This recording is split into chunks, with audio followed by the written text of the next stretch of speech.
Hey, what's going on, y'all? This is Ebony Joy, and I'm so excited. We are here with CocoLove talking sex. I am here with Catherine.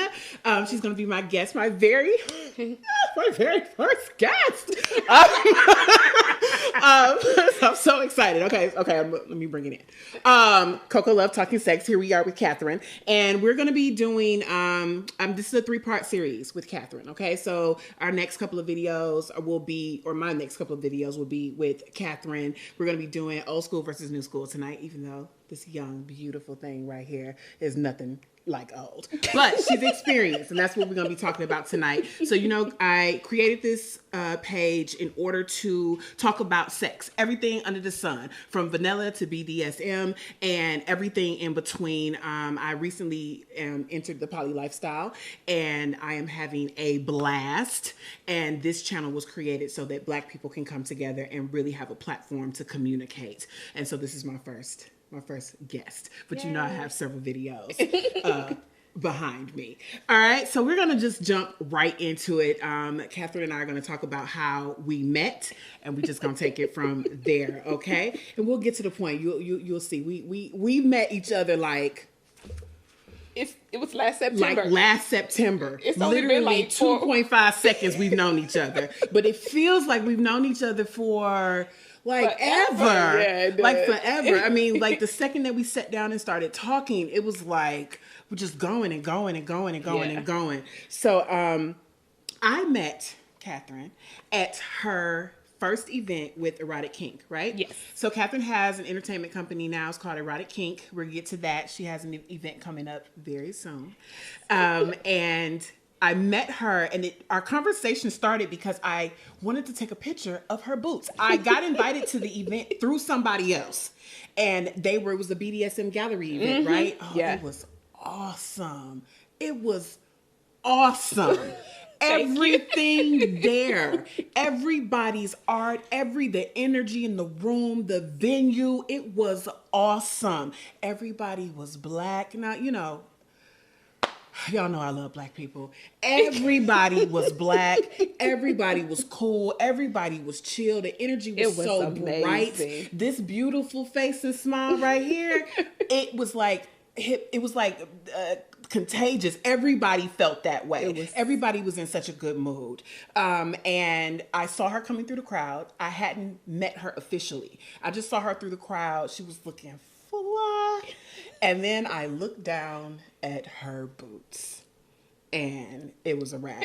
I was like, oh my God, these are bitch thumping boots. I need to take a picture of them. I literally got down squatted all the way down, damn near on my hands and knees, and I took a picture of these boots. Okay, they were so fly. It was everything kink under the sun that you wanted for a pair of boots. Yeah. They had the platform, the spike heel, skulls. It was everything. It was everything. Black lace, Black lace, everything. And that is how we first met. Yes. I know it was a big story, but seriously, it's the God's honest truth. That's exactly how we met. Yeah, that was it. And we just started, we started chatting then about relationships, and I was telling her about my channel and polyamorous life and all of that. And then it turned into our first conversation. We met up to talk about the potentially of me working with her for her next event, which is coming up. We'll talk about that.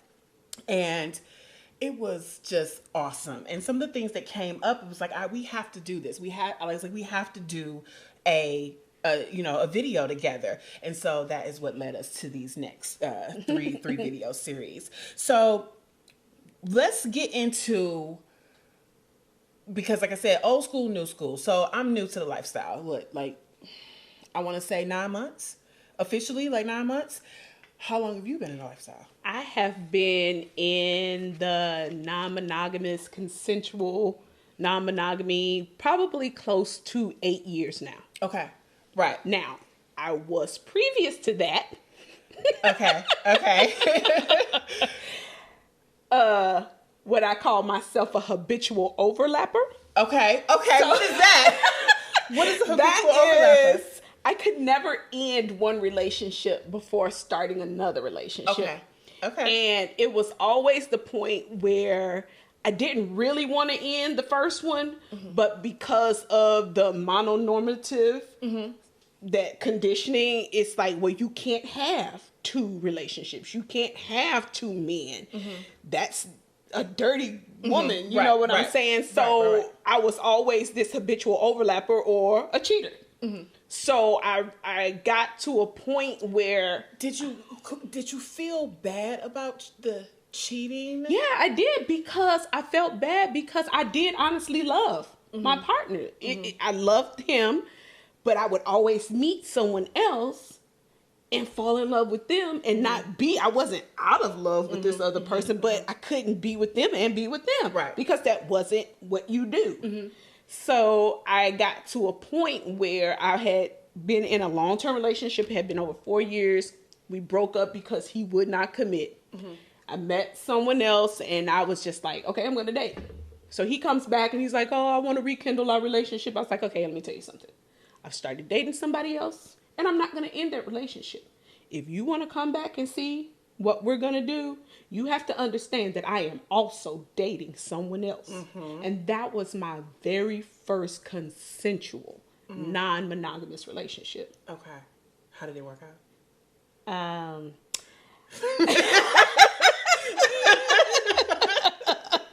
Well, I got a kid out of it. Okay. I got a kid and I did get married. Okay. That was a bust. I should never have done that. Okay. But anyway, you know, I got a kid out of it. But it also taught me that there was nothing wrong with me loving more than one person, because I was honest and they chose to stay knowing that I was seeing someone else. And it was always crazy because I would invite them both to places. I would, and people be like, oh, like, so, you out here doing it. So you like just showed up for dinner at the same time? Yeah. And my family be like, somebody gonna bust you in the head. Right. But that's that fear. That's that monogamy fear. Like you like if you're not monogamous, then how are you supposed to be able to function in a relationship? And it's like, actually, I'm finding it much easier to function in relationships being, what would you say, consensual non-monogamy. Like it feels so much freer. I mean, like for me, like I've been in a lifestyle, like I said, 9 months. I think it's a full 9 months, and I have felt so open and so alive, so free. And so free. And before I got into the lifestyle, I always had this feeling of like I should be with a husband and I should be with a wife. Like I should have both. You know what I mean? Like I don't understand why I can't have both. I knew that I was attracted to both sexes for the longest, and I didn't speak on it because, and I got a lot of that. Like as my, growing up, and my friends would be like, "Why you never said anything?" And it was like, because I didn't really know what I was supposed to say. You know what I mean? Like, why do I need to make an announcement about my sexuality to you? Like, I wasn't dating anyone, and so that's just how I felt. But in my mind, part of the reason why I wasn't dating was because I kept feeling like I'm supposed to be with a man and a woman. How do you get that? Life moves on, time goes by, and then a huge transition in my life happened, and I lost my mother. And it was like, okay, what's next? Because my mother was my life. Like I took care of her all the way till her dying day. So it was like, what am I supposed to do? And it was like, I think I'm ready to just live my life. Like really, literally live my life. And I was like, what does that look like? And I said, I want sexual freedom. That's what I want. I want sexual freedom. I want freedom. I don't want any type of restraints on who I talk to, how I talk to them, what I'm doing, why I'm doing it. None of that. None of it. None of that at all. And so I made a move randomly, came out here, and from, it was like April, end of March, April. And I was like, you know what? I'm just going to go for it. And I learned all in 1 month that this whole time I was probably polyamorous. My whole life I probably was a poly person because I didn't know what polyamorous was until I found out what it was. Yeah, that's how I always was. When I found out that polyamory was a thing, it was like, when I say I had a whole breakdown, it was like I cried so hard because I felt like for the first time in my life, I wasn't crazy. for the first time that there were other people. You mean there are other people that do this? You mean I'm not. And the community is so much bigger than you realize, even though it's a small community. It's so big. I mean, especially among African Americans. Yes. It's like, it's small, but it's huge. It's huge enough to make an impact. It's huge enough to have a following. It's huge enough to be able to throw events. It's huge enough, if that's your, I'm not saying that you can't throw events for multicultural, but if your focus is to get us to come out to events, to get us to see what the options are out there for playtime, play parties, educational events, BDSM events, what are those called, munches? Like you can have munches, or you can have socials, or you can have play parties and stuff, even in BDSM. But it's also an opportunity to meet, date, and have relationships with like-minded people. Because it is very difficult to translate this love style, because it is the way we love. This is not something we just choose to do. Polyamory is about the way that you love, and that you can love multiple people and you at one can time. love somebody honestly, truly, deeply, and have long-lasting relationships with more than one person. And that is, I think, what people get confused. They think and believe that polyamory is all about the sex. Polyamory is many loves. There are people that are polysexual. There are people who are polyamorous and don't have sex at all, who are asexual. So it is about the love and the openness and the freedom to be able to love more than one person, honestly, openly. Yeah, and like the building, I'm starting to learn that once I got into the lifestyle and I started doing the research that I wanted to do, I was like, okay, so this is what I think I might experience, and it happened so fast for me. It was like, I started doing some Google searches, and then from the Google searches, I said, well, okay, I got tired. It was like, my patience was like, yeah, I need some hands-on experience. And I remember I got on Tinder. And I was like, and I had my little profile, and I was like, okay, I'm gonna do this. I'm gonna swipe left, swipe right, and see what this is all about. And like, for real, like, I had been on Tinder off and on for, just like everybody, off and on for a while. You know what I mean? Just looking. But I was like, I'm really gonna put forth some effort, because I said that this is what I want. I want to date, and maybe it'll lead me to what I'm looking for. And that's exactly what happened. The very first person that I met on Tinder, I ended up being in a short-term relationship with them, and they're poly. They were married. Their wife did her own thing. He did his own thing. And it was great. It was a short-term situation, but it was great while it lasted, for what it was worth. And it really, but through that, I got invited into a Facebook group that I joined, and that really opened me up to be able to see how people want to build relationships, to really be able to see how, like what I want, a husband and a wife, right? That's a triad. And it could be closed, it could be open. How you build, like, the multiple financial situation, living together, like, really being able to build your own little, like, village or community that can go, spread out into the world.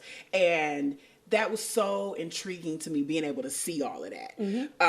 And I got excited, and so it was like, oh, I'm going to do it some more. And then I started to learn the fun side. The parties. The parties. The parties. Don't get it misunderstood. The parties, okay? That is true, because I have to say, my first jump into the deep end was through swing parties. I was like, you know what? Again, I had one of those life-changing moments. I got divorced. I was like, I have lived in a box my entire life. I've lived the way everyone said that I'm supposed to be. You're supposed to be this person. You're supposed to do that. You can only do this. You can only do that. And I was like, you know what? I'm out. And I jumped into the deep end. First.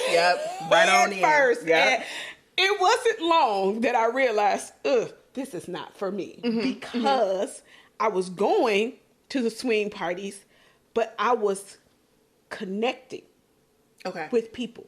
And so I would get attached to a person because that's my love style. I'm not a swinger because for me, this is something I'm learning recently. I'm an energy exchanger. So for me, I was making energy connections with people.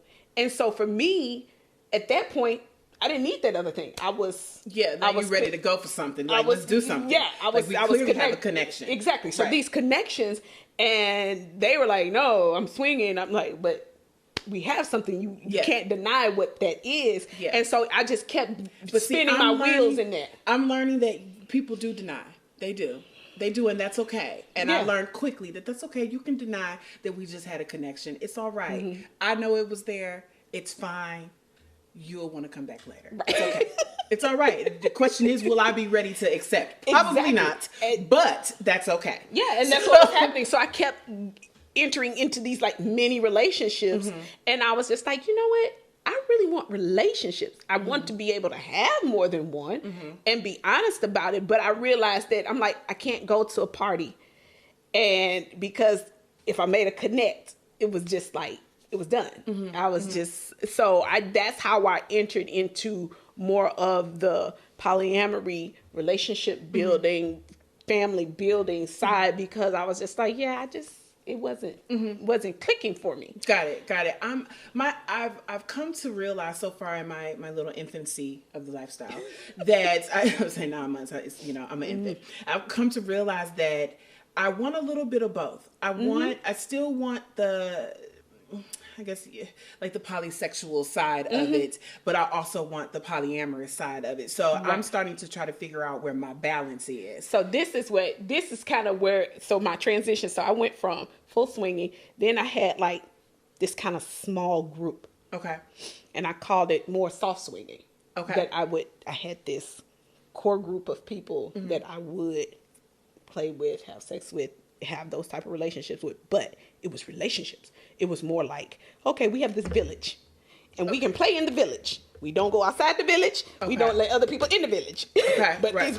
Right. So that was a smooth transition though. You went from, all over here to something a bit more controlled environment, but still open. Right. Yeah. And see, I feel like, and I've come to realize also that, like I said earlier, with sexual freedom, it's like I knew that that's what I wanted. I'm gaining that. And so I think that's the other part. Like, I wanted sexual freedom, like, as far as within myself. And I also wanted sexual freedom, like outside of me. I wanted to be around other people who felt that same energy, that wanted to be open and safe. Let's do something clear. This is all, you have to be safe. Nobody being unsafe. Nobody. If you're being unsafe, look, watch my STI videos, okay? Because seriously, it's rampant out here, y'all. Get it together. It is. And get it together. And that was the other thing with that village. You had those conversations and you had that trust between each other. So, it was constant testing. It was constant sharing of that information. So you weren't surprised by anything. Right. And the minute something entered that tribe and that village, you knew, hey, you're violating. Right. You're violating. Clearly. Not just me, but you're violating the trust of everybody around us. Right. So, and that's when you get into that part. Like, it's like, I'm at a place where it's like, okay, I had 9 months of fun. Okay. I'm ready to just, like I said, I want to find that gray line in between, that area that's like, that little color in this in between, and play around in there. So I think I need to find my middle ground situation next. Like, create like your little village. Right, my little village right here. And then I can, move on into, what I'm looking for. But at this point, I'm happy with where I am. And your life transitions so many times over there. Like I'm saying, I've been doing this 8-9 years, where I was in the beginning and where I am now are completely right. I'm like, right, where could I be in 9 years? Husband, wife, a couple of kids on the side. Right. My husband has a girlfriend. You know what I mean? No, like for real. I wrote I wrote in my transition in BDSM, which we'll talk about. Yes. I had a lot of epiphanies about that. I was like, it's a poem I wrote. It's like, they want the white picket fence. Mm-hmm. I want one too. Mm-hmm. They want the house with the 3 kids and the 2 dogs. I want the house with the dungeon in the basement, the 2 dogs. Right. But I want the kids too. Right. You know, right, but right, it's right. like this comparison of the stereotypical ideas that people put out there and how those things really can be achieved in an alternative lifestyle, love style, and be just as normal. Yep. And I think the biggest thing that I've learned so far is that honesty. If you can, I have a saying, if you can't be honest with yourself, then how do you expect somebody else with you? And if you can't be honest with yourself, how do you expect to be honest with somebody else? Exactly. And so my biggest lesson so far in these 9 months is finding people who want to be honest and who want to give me a choice to enter in whatever it is I'm entering into, and vice versa, giving them the opportunity to learn me through honesty. I've learned that in the lifestyle, that's a big thing. Communication and honesty is a big deal. A lot of people are like, if you can just communicate how you feel and be honest. But if I was going to give some advice real quick, it would be honest with yourself. Yes. And and I tell people, when you hit a point of cognitive dissonance, it's a bitch. Yeah. It's a bitch. Yeah. Because everything you've known to that point in your life to be true is now shattered. Yep. You got to start from scratch. And you got to start from scratch. And so now you have to look at yourself in the mirror. Mm-hmm. And that image that you had of yourself that people helped create in you, you now have to rebuild. And for me, when I say that was a hard pill. I struggled with that for a really long time. Right. And I think the reason why a lot of people struggle with that is because they, for whatever reason, this is not a judgment, but for whatever reason, you weren't really able to do the internal work on yourself before you got to this stage. Mm-hmm. So now you are realizing that, like you said, all of that is shattered. You have to start all over, but you're not just starting all over with being honest with yourself about this particular situation. You're starting all over with being honest with your whole self, your whole life, everything that you've learned from you start thinking about friendships back in the day that you like, dang, I entered that whole relationship wrong. You know, but it's freeing. It's so freeing. Yeah, and once you get cross past that, and then you get to your sexual freedom and being able to explore things that you may have turned your nose up at in the vanilla world. Yeah. Thinking that it was. And you're only thinking these things because that's the way you've been conditioned. That's the way you were That's the way you were conditioned to think. And it doesn't have to be like that. Mm-hmm. You can really take the opportunity to sit down with yourself and go, I like that. And I want to try that. And there is somebody in this like-minded community that wants to try it with you. And there is nothing wrong with me. Exactly. And there's nothing wrong with whatever it is that you like, no matter how kinky, no matter how nasty, no matter how freaky, no matter how freak nasty it may be. Okay? There's literally nothing wrong with that. And when you start to understand that sexual freedom turns into sexual confidence, turns into self-confidence. Yes. I mean, and then you're just unstoppable. Yes. You start to look at people differently too. Exactly. We'll get to that way because we're gonna talk about my first BDSM experience. So. Because that flipped my head all the way upside down and around and back on straight. I was like, yes, get me together, BDSM world. Get me all the way together. Okay? So we're gonna let's wrap this up because I want to get to that world, how you integrate into that world and how I'm just on this sexual freedom tip, and how free that is, because my goal in creating CocoLove Talkin Sex is just that, to show us that we can be free, an avenue of how to be free, and sexual freedom is huge. I think if everybody was more sexually free, we'd all be happier. Ooh. Okay, so we're gonna wrap that up. It's been real. It's been fun. Peace, sex, and harmony, y'all.